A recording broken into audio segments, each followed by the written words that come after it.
ನಮಸ್ಕಾರ ವೀಕ್ಷಕರೇ, news four ಕನ್ನಡಕ್ಕೆ ಸ್ವಾಗತ. ನಾನು ಸತೀಶ್ ಹೊಸಹಳ್ಳಿ. ಕರ್ನಾಟಕದಲ್ಲಿ KJP ಪುನರ್ ಸ್ಥಾಪನೆ ಆಗ್ತಿದೆಯಾ? ಹಾಗಾದರೆ ಆ KJPಯನ್ನು ಪುನರ್ ಸ್ಥಾಪಿಸ್ತಕ್ಕಂಥ ನಾಯಕ ಯಾರು?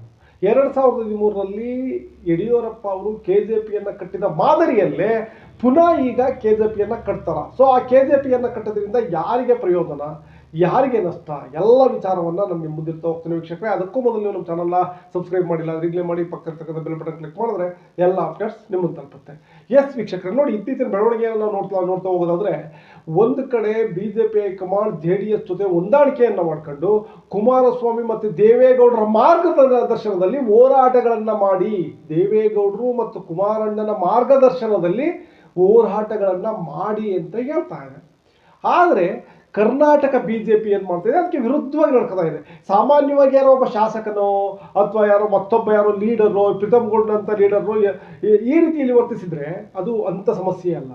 ಬಂಡಾಯ ಎದ್ರೆ ಬಿಡಪ್ಪ, ಸಾಮಾನ್ಯವಾಗಿ ಎಲ್ಲ ಪಕ್ಷದಲ್ಲೂ ಒಬ್ಬ ಶಾಸಕ ಬಂಡಾಯ ಹೇಳ್ತಾರೆ, ಒಬ್ಬ MP ಬಂಡಾಯ ಹೇಳ್ತಾರೆ, ಅಥವಾ ಒಬ್ಬ ಲೀಡರ್ ಬಂಡಾಯ ಹೇಳ್ತಾರೆ ಅಂತ ಹೇಳ್ತಿದ್ರು. ಆದರೆ ಈಗ ಭಾರತೀಯ ಜನತಾ ಪಕ್ಷದಲ್ಲಿ ರಾಜ್ಯಾಧ್ಯಕ್ಷರೇ ಬಂಡಾಯ ಹೇಳ್ತಕ್ಕಂಥ ಮುನ್ಸೂಚನೆಯನ್ನು ಕೊಟ್ಟಿದ್ದಾರೆ. ಏನು BY ವಿಜಯೇಂದ್ರ ಇದ್ದಾರೆ, ಆ ವಿಜಯೇಂದ್ರ ಅವರೇ ಬಂಡಾಯವನ್ನ ಹೇಳುವಂತ ಮುನ್ಸೂಚನೆಯನ್ನು ಕೊಟ್ಟಿದ್ದಾರೆ. ಸೊ ರಾಜಕೀಯ ವಿಶ್ಲೇಷಕರ ಪ್ರಕಾರ ನವೆಂಬರ್ಗೆ ರಾಜ್ಯಾಧ್ಯಕ್ಷರ ಹುದ್ದೆ ಅವಧಿ ಮುಗಿತಾ ಇದೆ. ಈ ನವೆಂಬರ್ಗೆ ವಿಜಯೇಂದ್ರ ಅವರ ಅಧಿಕಾರದ ಅವಧಿ, ರಾಜ್ಯಾಧ್ಯಕ್ಷರ ಹುದ್ದೆ ಕೊಟ್ಟಿದ್ದಾರಲ್ಲ, ಆ ರಾಜ್ಯಾಧ್ಯಕ್ಷರ ಹುದ್ದೆ ಅವಧಿ ಮುಗಿತಾ ಇದೆ. ಸೊ ಅದು ಮುಗಿದ ನಂತರ ಒಂದು ವೇಳೆ ಏನಾದರೂ ರಾಜ್ಯಾಧ್ಯಕ್ಷರ ಹುದ್ದೆಗೆ ವಿಜಯೇಂದ್ರನ ಬದಲು ಬೇರೆ ಯಾರನ್ನಾದ್ರೂ ಕರ್ಕೊಂಡು ಬಂದು ಇವರು ರಾಜ್ಯಾಧ್ಯಕ್ಷರನ್ನಾಗಿ ನೇಮಿಸಿದ್ದೇ ಆದರೆ, ಬೇರೆ ಯಾರಿಗಾದ್ರೂ ಅವಕಾಶವನ್ನು ಮಾಡಿಕೊಟ್ಟಿದ್ದೇ ಆದರೆ, ಅಥವಾ ವಿಜಯೇಂದ್ರನ ಅಲ್ಲಿಂದ ಕಿತ್ತಾಕಿದ್ದೇ ಆದರೆ, ಕರ್ನಾಟಕದಲ್ಲಿ KJP 2013ರ ಮಾದರಿಯಲ್ಲಿ ಪುನರಾರಂಭ ಆಗುತ್ತೆ. ನೋಡಿ, 2013ರಲ್ಲಿ BS ಯಡಿಯೂರಪ್ಪ ಅವರು BJPಯಿಂದ ಸಿಡಿದೋಗಿ KJPಯನ್ನು ಕಟ್ಟಿದ್ರು. ಆ KJP ಕಟ್ಟಿದ್ರ ಪರಿಣಾಮ ಏನು ಅಂದರೆ, ಅವ್ರು ಗೆದ್ರ ಅಂತಲ್ಲ, ಅವ್ರು ಗೆಲ್ಲಿಕ್ಕಾಯ್ತಾ, ಅವ್ರು ಗೆಲ್ಲಿಲ್ವಲ್ಲ ಅಂತ ಹೇಳ್ತಾರೆ. ಆದರೆ KJPಯನ್ನು ಕಟ್ಟಿದ್ರಿಂದ ಯಡಿಯೂರಪ್ಪ ಗೆದ್ರೋ ಇಲ್ವೋ ಗೊತ್ತಿಲ್ಲ, ಆದರೆ ಅವ್ರ ಮಾಸ್ ವರ್ಚಸ್ಸು ಏನು ಆ ಲಿಂಗಾಯತ ಕಮ್ಯುನಿಟಿ ಇದೆ, ಈ ಕಮ್ಯುನಿಟಿಯ ಓಟ್ಗಳನ್ನು ಬಳಸಿ ಯಡಿಯೂರಪ್ಪ ಅವರು BJPಯನ್ನು ಸೋಲಿಸಿದ್ರು. 2013ರಲ್ಲಿ ಸಿದ್ದರಾಮಯ್ಯ ಸರ್ಕಾರ ಅಧಿಕಾರಕ್ಕೆ ಬರಲಿಕ್ಕೆ ಒಂದು ರೀತಿಯಲ್ಲಿ ಕಾರಣಕರ್ತರಾಗಿದ್ರು. ಸೊ ಅದೇ ಮಾದರಿಯಲ್ಲಿ ಈಗ ಒಂದು ವೇಳೆ ಏನಾದರೂ BJP ವಿಜಯೇಂದ್ರನನ್ನ ರಾಜ್ಯಾಧ್ಯಕ್ಷ ಸ್ಥಾನದಿಂದ ಕೆಳಗಿಳಿಸಿದ್ರೆ KJPಯನ್ನು ಕಟ್ಟುವಂತ ಯೋಚನೆಯನ್ನ ಮಾಡಿದ್ದಾರೆ. ನಾನು ಸುಮ್ಮನೆ ಹೇಳ್ತಾ ಇಲ್ಲ, ನಾನು ಇದು ನಿಮಗೆ ಸುಮ್ಮನೆ ಇಲ್ಲಿ ಬಂದು ಕತೆ ಹೇಳಲಿಕ್ಕೆ ಬಂದು ಕೂತಿಲ್ಲ. ನೋಡಿ, ಹೇಳ್ತಾ ಇದ್ದೇನೆ. ಈಗ ನೀವು ನೋಡ್ತಾ ಹೋಗಿ, SIR ವಿಚಾರ ಬಂತು. SIR ವಿಚಾರ ಬಂದಾಗ ಜಂಟಿಯಾಗಿ ಹೋರಾಟವನ್ನು ಮಾಡಲಿಕ್ಕೆ ಅಥವಾ ಮನವಿಯನ್ನು ಸಲ್ಲಿಸಲಿಕ್ಕೆ ಹೋಗೋಣ ಅನ್ನೋ ಒಂದು ವಿಚಾರ ಚರ್ಚೆ ಆಯಿತು.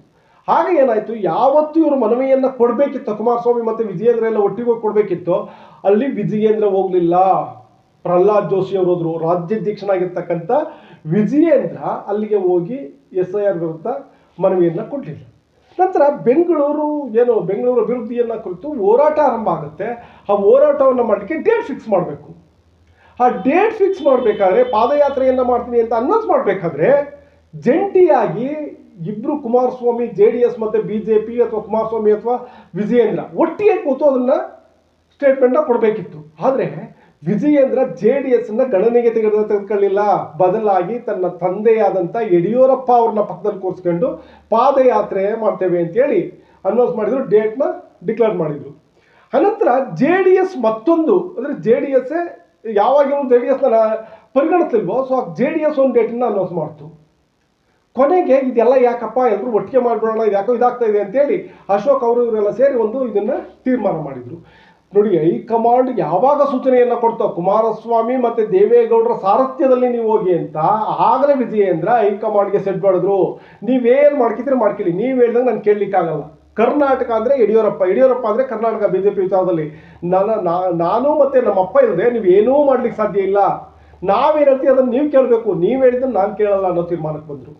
ಮೊನ್ನೆ JDS ಏನು ಇದರ ಬಿಡದಿ ಹೋರಾಟವನ್ನು ಪಾದಯಾತ್ರೆ ನಂಬ್ಕೊಂಡಿದ್ರು, ಆ ವಿಚಾರದಲ್ಲೂ ಅದು ಫೇಲ್ಯೂರ್ ಆಗಲಿಕ್ಕೆ ಇಂಡೈರೆಕ್ಟ್ ಆಗಿ ಕಾರಣ ಆದ್ರು. ಏನಲ್ಲಿ ಬಿಡದಿ ಹೋರಾಟ ನಡೆದಿದೆ, ಆ ಹೋರಾಟದ ವಿರುದ್ಧ ವೇದಿಕೆ ಮೇಲೆ ಕೂತ್ಕೊಂಡು ಬೇಕು ಅಂತಲೇ ಆ ವಿಚಾರವನ್ನ ವಿಜಯೇಂದ್ರ ಅವರು ಚರ್ಚೆ ಮಾಡಿದ್ರು.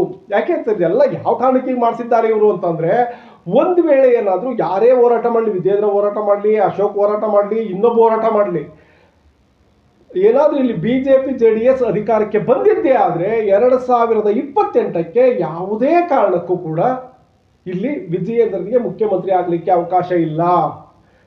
ಯಾರೇ ಹೋರಾಟ ಮಾಡಿ ಅಧಿಕಾರಕ್ಕೆ ಬಂದರೂ ಕುಮಾರಸ್ವಾಮಿಯೇ ಸಮ್ಮಿಶ್ರ ಸರ್ಕಾರದ ಮುಖ್ಯಮಂತ್ರಿಯಾಗಿ ಆಯ್ಕೆ ಆಗ್ತಾರೆ. ಸೊ ಇದು ಸ್ಪಷ್ಟವಾಗಿ ವಿಜಯೇಂದ್ರನಿಗೆ ಗೊತ್ತಿದೆ. ಹಾಗಾಗಿ ನಾನು ಹೋರಾಟ ಮಾಡಿ, ನಾನು ಪಾದಯಾತ್ರೆಯನ್ನ ಮಾಡಿ, ನಾನು ಊರೂರನ್ನು ಸುತ್ತಿ ಅಧಿಕಾರ ತಂದು ಕುಮಾರಸ್ವಾಮಿಯನ್ನೇ ಯಾಕೆ ಮುಖ್ಯಮಂತ್ರಿ ಮಾಡಬೇಕು? ಕುಮಾರಸ್ವಾಮಿ ಎಷ್ಟೇ ಹೋರಾಟ ಮಾಡಿದ್ರು 25-30 ಸೀಟ್ ಗೆಲ್ಲೋದು ಕಷ್ಟ. ಅಂಥದ್ರಲ್ಲಿ ಆ 30 ಸೀಟ್ ಗೆದ್ದಂಥ ಕುಮಾರಸ್ವಾಮಿಯನ್ನು ಕರ್ಕೊಂಡ್ಬಂದು ನಾನು ಯಾಕೆ ಮುಖ್ಯಮಂತ್ರಿ ಮಾಡ್ಲಿಕ್ಕೆ ಹೋರಾಟ ಮಾಡಬೇಕು? ಈಗ ಖಂಡಿತ ಗೊತ್ತು. ಯಾಕೆಂದ್ರೆ ನಾನು ಇಷ್ಟೇ ಹೋರಾಟ ಮಾಡಿದ್ರು ಕ್ರೆಡಿಟ್ ಹೋಗೋದು JDSಗೆ, ಕುಮಾರಸ್ವಾಮಿಗೆ. ಸೊ ಹಾಗಾಗಿ JDSನ ಆದಷ್ಟು ದೂರ ಇಡಬೇಕು. ಅವ್ರ ಜೊತೆಗೆ ಏನು ವಿಜಯೇಂದ್ರ ಬೆಂಬಲಿಗರಿದ್ದಾರಲ್ಲ ಹಳೆ ಮೈಸೂರು ಭಾಗದಲ್ಲಿ, ಆ ಎಲ್ಲ ಕ್ಷೇತ್ರಗಳಲ್ಲೂ ಕೂಡ JDSಗೆ ಮೇಲುಗೈ ಆಗುತ್ತೆ. ಹಾಸನದ ಪ್ರೀತಮ್ ಗೌಡ ಇರ್ಬೋದು, ಇವರೆಲ್ಲರೂ ಯಾರೆಲ್ಲ ಇವ್ರ ಜೊತೆ ತೀರಾ ಆತ್ಮೀಯವಾಗಿದ್ದಾರೋ ಅವರೆಲ್ಲರೂ ಕೂಡ ತಮ್ಮ ಸ್ಥಾನವನ್ನು ತ್ಯಾಗ ಮಾಡಬೇಕಾಗುತ್ತೆ. ಇದು ಸ್ಪಷ್ಟವಾಗಿ ವಿಜಯೇಂದ್ರ ಅವ್ರಿಗೆ ಗೊತ್ತು. ಆ ಕಾರಣಕ್ಕೆ ವಿಜಯೇಂದ್ರ ಈಗ JDS ಇಂದ ದೂರ ಇರ್ತಕ್ಕಂಥ ಸಂದೇಶವನ್ನು ಹೈಕಮಾಂಡಿಗೆ ಕೊಡ್ತಿದ್ದಾರೆ. ಒಂದು ವೇಳೆ ನೀವೇನಾದರೂ JDS ಜೊತೆ ಮೈತ್ರಿ ಮಾಡ್ಕೊಂಡು ಚುನಾವಣೆ ಹೋಗಬೇಕು ಅಂದರೆ ನಾವು ಯಾವುದೇ ಕಾರಣಕ್ಕೂ ಪಕ್ಷದಲ್ಲಿ ಇರಲ್ಲ, ಪಕ್ಷದಿಂದ ಹೊರಗಡೆ ಹೋಗಿ KJPಯನ್ನು ಕಟ್ತೇವೆ ಅನ್ನೋ ವಿಚಾರವನ್ನು ಮುಂದಿಟ್ಟಿದ್ದಾರೆ. ಸೊ ಈಗ ಅದಕ್ಕೆ ತಕ್ಕಂತೆ ಅವರ ಬ್ಯಾಕ್ಗ್ರೌಂಡಲ್ಲಿ ಕೆಲಸ ಮಾಡ್ತಿರ್ತಕ್ಕಂಥ ಅವರ ಹಿಂಬಾಲಕರು ಕೂಡ ಅದೇ ರೀತಿ ಹೇಳಿಕೆಗಳನ್ನು ಕೊಡ್ತಾ ಬರ್ತಿದ್ದಾರೆ ವೀಕ್ಷಕರೇ. ಜೊತೆಗೆಲ್ಲ ಇದೆಲ್ಲದಕ್ಕಿಂತ ಇನ್ನೊಂದು ಏನಂತಂದರೆ, ನವೆಂಬರ್ಗೆ ರಾಜ್ಯಾಧ್ಯಕ್ಷರ ಹುದ್ದೆ, ನಾನು ಆಗಲೇ ಹೇಳಿದೆ, ರಾಜ್ಯಾಧ್ಯಕ್ಷರ ಹುದ್ದೆ ಟೈಮ್ ಆಗ್ತಾ ಇದೆ, ಟೈಮ್ ಕಂಪ್ಲೀಟ್ ಆಗ್ತಾ ಇದೆ, ಪಿರಿಯಡ್ ಮುಗಿತಾ ಇದೆ. ಸೊ ಆ ಪಿರಿಯಡ್ ಮುಗಿದಾಗ ಇವರನ್ನ ಮತ್ತೆ ಪುನರ್ಸ್ಥಾಪನೆಯನ್ನು ಮಾಡಬೇಕು. ಒಂದು ವೇಳೆ ಮಾಡಲಿಲ್ಲ ಅಂದರೆ ನಾನು KJPಯನ್ನು ಕಟ್ತೇನೆ ಅನ್ನೋ ಒಂದು ವಿಚಾರವನ್ನು ಮುಂದಿಡ್ತಾ ಇದ್ದಾರೆ. ಆದರೆ ಇಲ್ಲಿ ವಿಚಾರ ಏನಂದರೆ ನೋಡಿ, ಯಡಿಯೂರಪ್ಪ ಒಬ್ಬ ಮಾಸ್ ಲೀಡರ್. ಯಡಿಯೂರಪ್ಪ KJP ಕಟ್ಟಿದಾಗ BJP ಸುಲಭವಾಗಿ ಸೋಲ್ತು. ಆದರೆ ಈ ವಿಜಯೇಂದ್ರ KJPಯನ್ನು ಕಟ್ಟಿದರೆ BJPಯನ್ನು ಸೋಲಿಸ್ಬೋದಾ? ಹಿಂದೂ ಓಟ್ಗಳು ವಿಜಯೇಂದ್ರ ಹಿಂದ್ಗಡೆ ಹೋಗ್ತವ? ಏನು ಹಿಂದುತ್ವ ಅನ್ನೋದಕ್ಕಿಂತ ಲಿಂಗಾಯತರ ಮತಗಳು. ಈಗ ಯಡಿಯೂರಪ್ಪ ಆದರೆ ಯಡಿಯೂರಪ್ಪನ ಹಿಂದ್ಗಡೆ ಎಲ್ಲ ಲಿಂಗಾಯತರ ಮತಗಳು ಒಟ್ಟಿಗೆ ಹೋಗಿ BJP ಸೋಲಿಗೆ ಕಾರಣರಾದರು.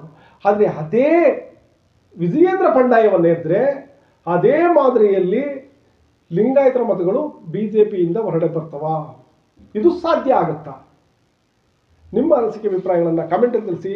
ವಿಡಿಯೋ ಇಷ್ಟ ಲೈಕ್ ಮಾಡಿ, ಶೇರ್ ಮಾಡಿ, ತಪ್ಪದೆ ಚಾನಲ್ ಸಬ್ಸ್ಕ್ರೈಬ್ ಮಾಡಿ.